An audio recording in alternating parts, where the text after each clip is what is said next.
புல்லாகி பூடாய் புழுவாய் மரமாகி பல்விருகமாய் பறவையாய் பாம்பாய் கல்லாய் மனிதராய் பேயாய் கணங்களாய் வல்லசுரராய் முனிவராய் தேவராய் செல்லா நின்ற இத்தாவர சங்கமத்துள் எல்லா பிறப்பும் பிறந்து இழைத்தேன்.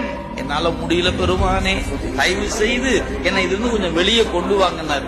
எப்படி நான் வெளியே வந்தேன்? அவரே சொல்ற, மெய்யே உன் பொன்னடிகள் கண்டு இன்று வீடுற்றேன்.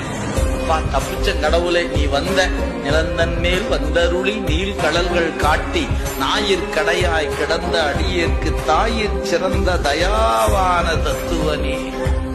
நீ வந்தங்காட்டி எனக்கு ஒரு லாபம். எது? மாய பிறப்பருக்கும் மன்னன் அல்லவா நீ. பிறப்பு அறுப்பதில் நீ மன்னன். எனவே என் பிறப்பை அறுத்து நான் இனிமேல் பிறவாமே காத்து. சிவம் நமக்கு என்ன செய்கிறது? இனி ஒரு பிறவியை கொடுக்காம காப்பாத்து.